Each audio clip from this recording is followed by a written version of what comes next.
देश के सभी क्रांतिकारी नौजवान साथियों को इलाहाबाद से राजेश्वर यादव का क्रांतिकारी इस्तकबाल। मेरे नौजवान साथियों, आप लोग देख रहे हैं कि उत्तर प्रदेश की जो स्थिति हुई है कि आज आप लोगों ने देखा होगा कि छात्रों के आवास में घुस करके किस तरीके से पुलिस उनको लाठियों से पीटने का काम कर रही है।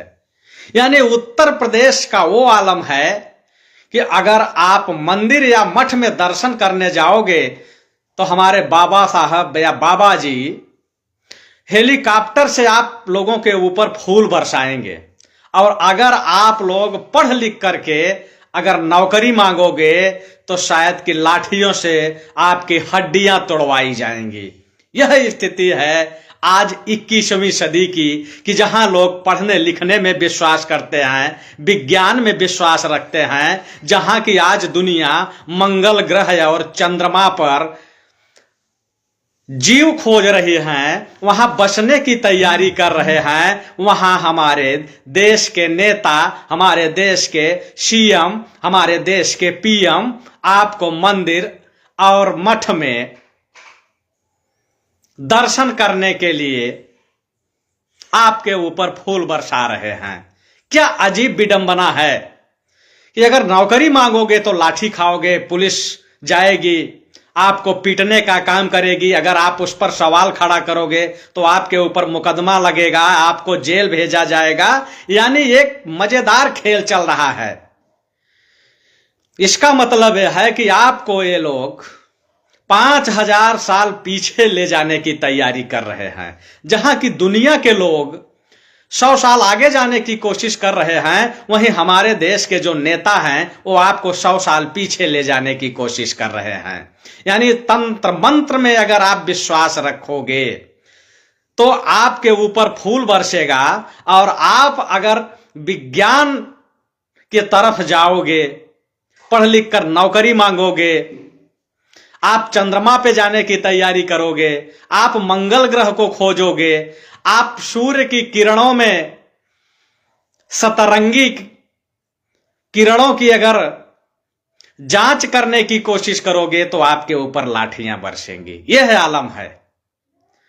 यानी कि आप मठ में जाओ, मंदिर में जाओ, अनपढ़ गंवार बनो तो आपको राशन की दुकान पर 4 किलो चावल दिया जाएगा। और अगर आप कहोगे कि नहीं, हम 4 किलो चावल नहीं लेंगे, हम स्कूल लेंगे, हम कॉलेज लेंगे, हम अस्पताल लेंगे, हम सड़क लेंगे, हम बिजली लेंगे, हम पानी लेंगे, तो आपके ऊपर लाठियां बरसाई जाएंगी। यह स्थिति है। तो आज देखे होंगे आप कि किस तरीके से इलाहाबाद के अंदर पुलिस ढूंढ ढूंढ कर, निकाल निकाल कर छात्रों पर लाठियां बरसा रही है। लेकिन आज छात्रों के ऊपर लाठियां बरसाई जा रही हैं। किसान अगर अपने फसल का दाम मांगता है तो किसानों पे लाठियां बरसाई जा रही हैं। अगर संविदा कर्मी अपने को नियमित करने की मांग करते हैं तो उन पर लाठियां बरसाई जा रही हैं। आखिर क्यों? आज 26 जनवरी है, गणतंत्र दिवस है। आज के दिन हमारे देश का संविधान लागू हुआ था, और इस गणतंत्र दिवस के अवसर पर हमारे देश के बड़े बड़े नेता बड़ा बड़ा तिरंगा झंडा फहरा रहे हैं और ये कह रहे हैं कि आज 26 जनवरी है, गणतंत्र दिवस है, आज संविधान लागू हुआ था और आज ही समता और समानता का अधिकार मिला था, इसलिए हम गणतंत्र दिवस मना रहे हैं। बात हम करते हैं कि राष्ट्रवाद की बात करते हैं, देश मजबूत करने की बात करते हैं। अरे देश कैसे मजबूत होगा? देश तो मजबूत तब होगा जब हमारे देश का पढ़ा लिखा नौजवान इंजीनियर बनेगा, डॉक्टर बनेगा, वैज्ञानिक बनेगा, तब तो हमारा देश मजबूत होगा, तब तो हमारा राष्ट्र मजबूत होगा। कि मंदिर और मठ में जाकर के घंटा बजाएगा तब हमारा देश मजबूत होगा। विडंबना है। हमारे देश के प्रधानमंत्री जी जब बाहर जाते हैं तो समता और समानता की बात करते हैं, स्वामी विवेकानंद की बात करते हैं, बाबा साहब अंबेडकर की बात करते हैं, महात्मा गांधी की बात करते हैं।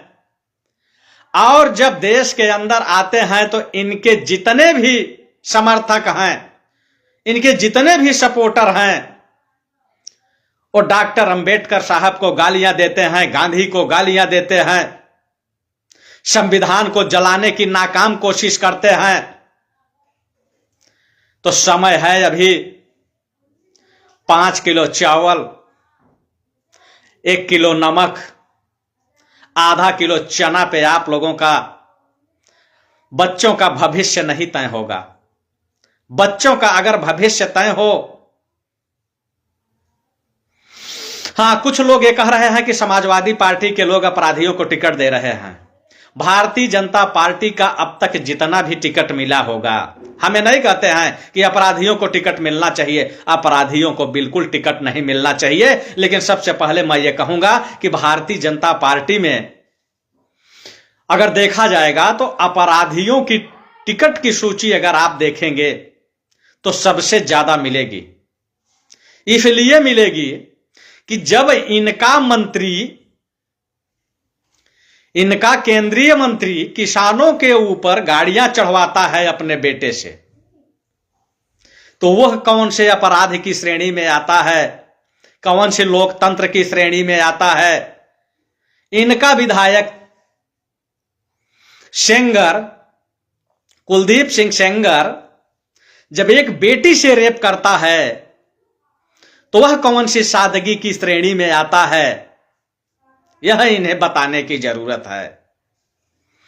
इनका सांसद जब एक बच्ची से तेल मालिश कराता है तो वह कौन सी सादगी में आता है, यह इन्हें बताने की जरूरत है। आज सवाल खड़ा होता है, जितने साथी देख रहे हैं मैं सभी साथियों से कहूंगा कि आप लोग वीडियो को शेयर करते रहें, आप लोग वीडियो शेयर करते रहें। अगर आप ये चाहते हैं कि हमें शिक्षा मिले, हमें बिजली मिले, हमें सड़क मिले, हमें पानी मिले, हमें मेडिकल कॉलेज मिले, हमें इंजीनियरिंग कॉलेज मिले, हमें अस्पताल मिले, तो आप शेयर करिए। और अगर ये आप चाहते हैं कि हमें मंदिर और मठ में जाकर के घंटा बजाना हो तो आपको जरूरत नहीं है। स्थिति बद से बदतर होती जा रही है। एक घंटा बजा करके कहा जाता है कि घंटा बजाओगे तो सुखी रहोगे, घंटा बजाओगे तो समृद्ध रहोगे। अरे इस घंटा बजाने का जो पोल है ये तो कोरोना ने ही खोल दिया पिछले साल, कि ये घंटा बजाने वाले भी घंटा बजाना बंद कर दिए थे, बंद किए थे ना। ये घंटा बजाने वाले घंटा बंद कर दिए थे।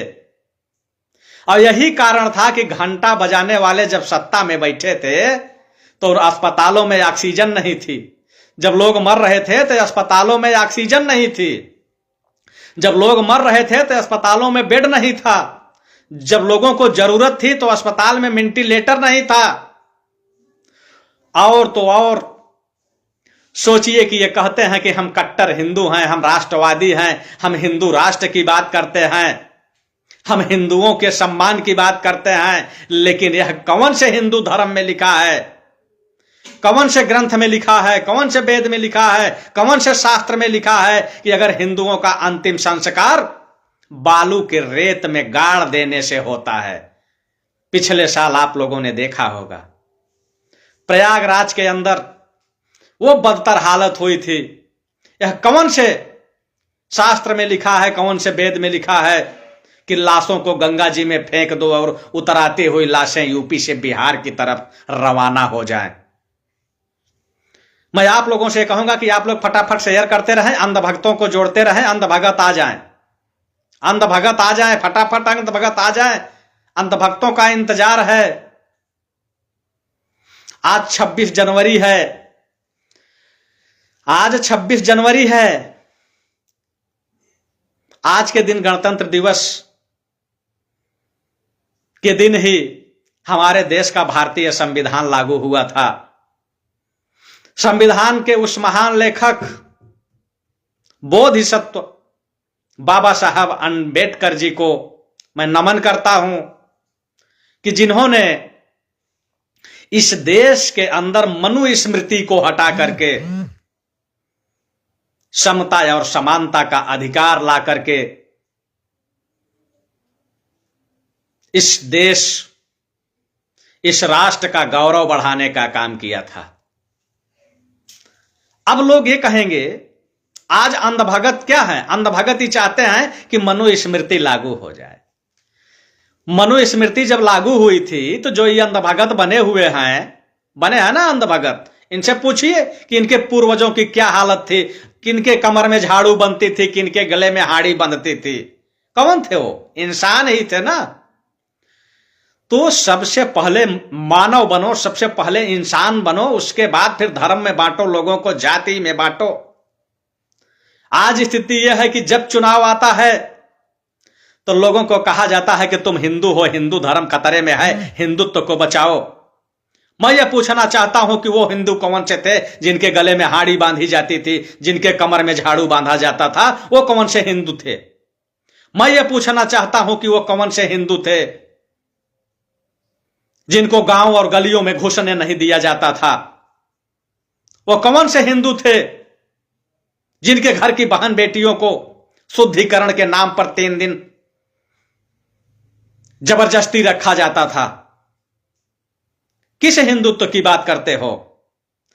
जब चुनाव आता है तो बेटा हिंदू बनाते हो, और जब चुनाव खत्म हो जाता है तो तेली, अहिर, लोहार, गडरिया, कुहार, केवट, काछी, माझी, लुहार, तेली, नाई, धोबी बना करके उनको जो है छोड़ देते हो। छोड़ा जाता है कि नहीं छोड़ा जाता है? अंधभगत यही चाहते हैं कि तेली, नाई, लुहार, अहिर, गडरिया, चमार, पासी, कोल, धोबी, धैकार, यानी कि अलग तरीका है उनका काम निकलने के बाद। आई कहते हैं कि अगर रहेंगे नहीं नीची जाति वाले तो हमारी सेवा सत्कार कौन करेगा?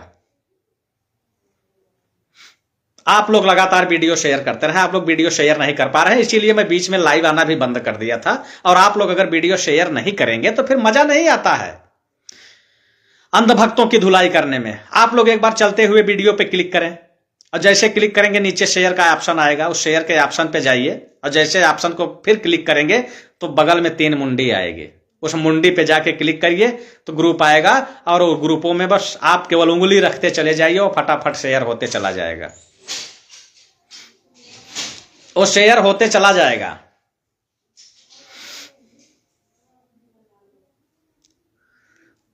सबसे गधा तो वो होता है बेटा जो जाकर के घंटा बजाता है, जिसको अपने हक और अधिकार का पता नहीं है, अपने बच्चों को स्कूल नहीं भेजता है। वो चीलम लेकर के, चीलम लेता है ना, वो चीलम लेकर के कांवर उठाता है और चला जाता है गांजा फूंकते हुए। महामूर्ख होता है वो। अब इसमें तमाम लोग होंगे जिनको कि अच्छा नहीं लग रहा होगा, नहीं अच्छा लग रहा होगा, क्योंकि उनको नशा कुछ और है। धर्म के नाम पर धर्मांध होते हुए इतनी बड़ी चीलम लेकर के धुआं निकालते हुए चला जाता है 2000 रुपए का गांजा लेकर के जाता है ना। कौन जाते हैं? हमारे ही और आपके बीच के लोग जाते हैं। अब उनको इतना नशे में पागल कर दिया जाता है, इतना नशे में पागल कर दिया जाता है, और उस नशे के मदहोश में पागल करने के लिए उनके ऊपर फूल बरसा दिया जाता है कि लगे रहो बेटे, अगर तुम वहां नहीं लगे रहोगे तो कल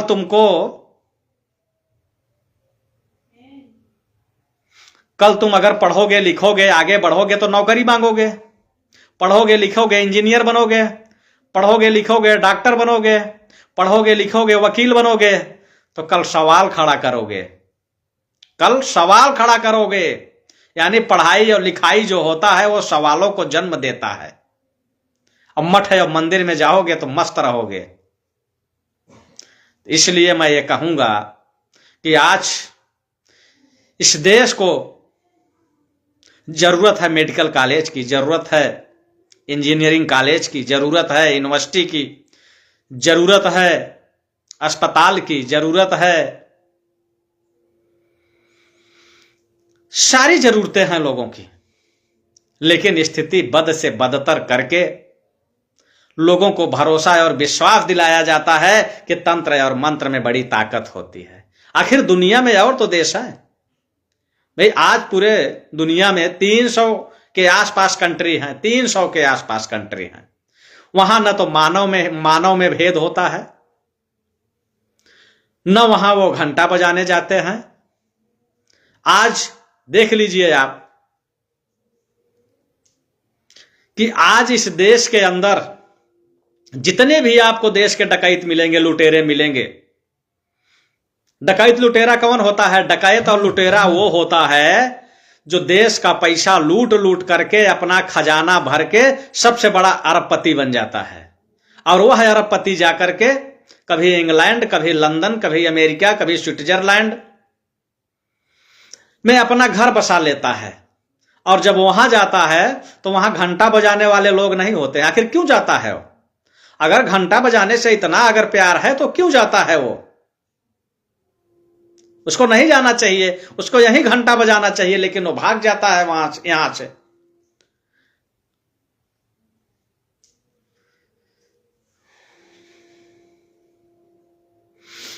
जितने भी अंधभगत हैं वो आ जाएं, अंधभगत यहां पे आ जाएं। अच्छा, जो कह रहे हैं कि अस्पताल एम्स बना है, आज तक बेटा कुछ बना नहीं है। एम्स बनना तो बहुत दूर की बात है। जब लोग, आज स्थिति यह है कि अगर किसी को कुत्ता काट ले तो यहां की अस्पतालों में इंजेक्शन नहीं उपलब्ध है, कुत्ता काटने का इंजेक्शन नहीं उपलब्ध है। तुम एम्स की बात कर रहे हो, तुम वेंटिलेटर की बात कर रहे हो, तुम ऑक्सीजन की बात कर रहे हो। जब लोग मर रहे थे तो उस समय ऑक्सीजन नहीं मिल पा रहा था। ऑक्सीजन के लिए लोगों को 20-20 हजार, 25-25 हजार, 50-50 हजार ऑक्सीजन की सिलेंडर के लिए देना पड़ता था। यह बदतर स्थिति थी। तो भाई, जब घंटा बजाओगे तो ऑक्सीजन थोड़ी मिलेगा, जब घंटा बजाओगे तो वेंटिलेटर थोड़ी मिलेगा, जब घंटा बजाओगे तो तुम्हें अस्पताल थोड़ी मिलेगी। घंटा बजाने से नहीं मिलता है, घंटा बजाओगे तो मारे जाओगे बेटा। इसलिए आज स्थिति यह है कि घंटा नहीं, घंटा मत बजाओ। स्कूल कॉलेज में जाओ, स्कूल कॉलेज में जब जाओगे, पढ़ लिख के नौकरी मांगोगे तो ये लाठियों से पीटेंगे, कहेंगे नौकरी नहीं है और तुम हमसे नौकरी क्यों मांग रहे हो।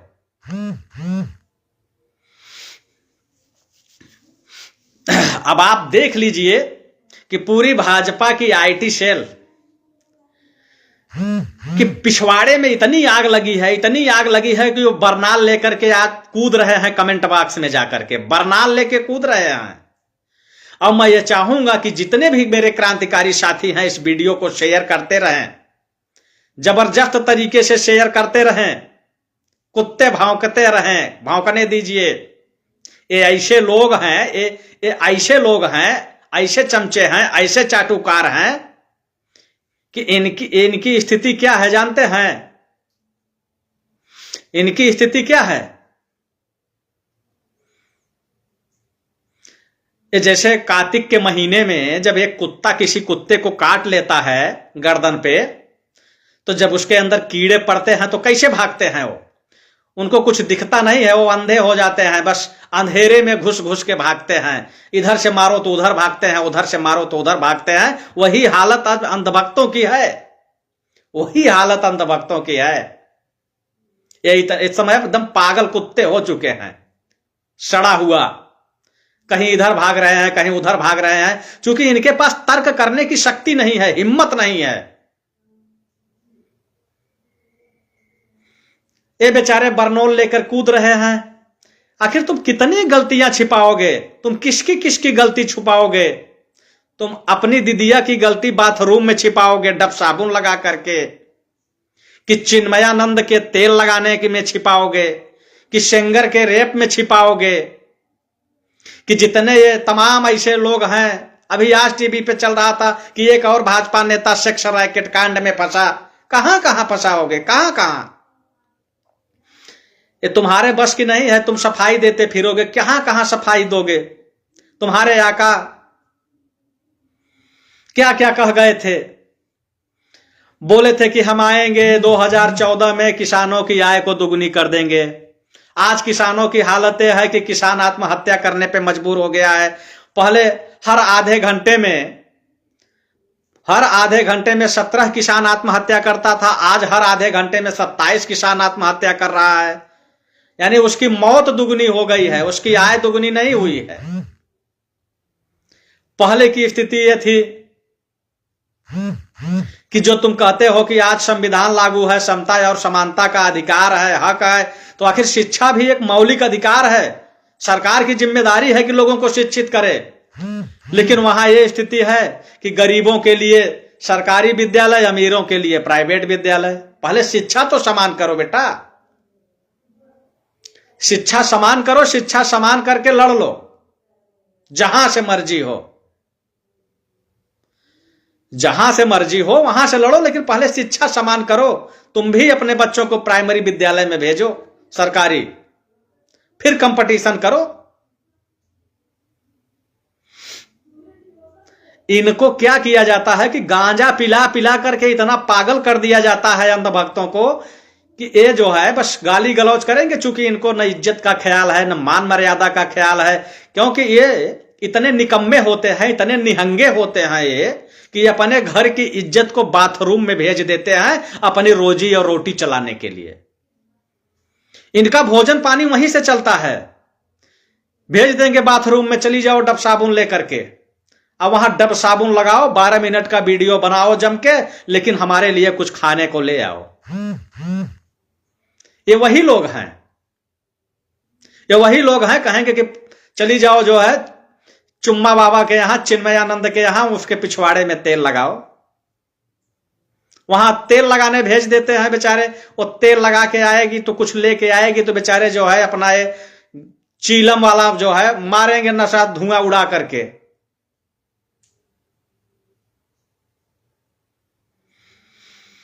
और उसके बाद जानते हैं फर्जी आईडी बनाएंगे, कभी हीरो के नाम पे, कभी तेली के नाम पर, कभी भुंजवा के नाम पर, कभी नाई के नाम पर, कभी लुहार के नाम पर, कभी मल्लाह के नाम पर, कभी निषाद के नाम पर, कभी नागर के नाम पर, कभी सैनी के नाम पर। अब बना बना करके कहेंगे कि हम तो इनके साथ हैं, हम तो इनके साथ हैं। मैं ये कहता हूं कि अगर इतना शौक है फर्जी आईडी बनाने का तो इनको अपना जीजा बना लो। सुअर की औलादों, कुकुरमुत्तों, अंधभक्तों, ये सुअर की औलाद है, ये सुअरों की।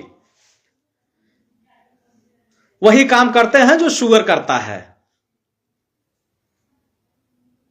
वही काम करते हैं जहां ये जाकर के डब साबुन लगवाते हैं। ये हराम की औलाद है, हराम की। चले जाएंगे जो है सुअर जैसा मुंह लेके, बस गाली गलौज करने निकल लेंगे आराम से। इनको दुनियादारी से मतलब नहीं है। इनको यह पता चल गया है कि आज का SC ST OBC पढ़ा लिखा हो गया है, सवाल खड़ा कर रहा है, सवाल पूछ रहा है, हमारे पास सवाल का जवाब नहीं है तो हम गाली देंगे। अगर जिस भी कुकुरमुत्ते की हैसियत है वो सामने आके तार्किक बहस कर ले, अगर हिम्मत है तो तार्किक बहस करे। ये ऐसे लोग हैं, ये दिन में इनका बाप जो है वो घूम घूम के कहेगा कि बाबा साहब अमर रहें, और ये जो कुकुरमुत्ते हैं ये रात के अंधेरे में जाकर के बाबा साहब की मूर्ति तोड़ते हैं। अगर ये दिन में मिल जाए मूर्ति तोड़ते हुए तो इनके समझ में आ जाएगा, इनको जो है काला तीतर बना देंगे लोग। इनका बाप जब विदेश में जाएगा तो गांधीवाद की बात करेगा, कहेगा कि हम गांधीवादी हैं, और ये क्या कहेंगे कि हम गोडसेवादी हैं। ये हराम की औलाद हैं, दो मुंहे सांप कुकुरमुत्ते, ये हराम की औलाद हैं। तो मैं ये कहूंगा कि आने वाले समय में आप इनसे सवाल करिए, इनके गाली गलौज से मत डरिए। ये गाली गलौज इनका काम है, ये सदियों से देते आए हैं और आप देते रहेंगे। स्थिति यह है कि आज आप देख लीजिए कि ये जिसका समर्थन कर रहे हैं वो जनता के बीच में जा रहे हैं तो कूटे जा रहे हैं, पीटे जा रहे हैं, कुर्ता फाड़ा जा रहा है, जनता उनको दौड़ा रही है। और अगर ये कहीं जनता के बीच में आ जाए ना तो इनके भी समझ में आ जाएगा कि क्या स्थिति है इनकी भी।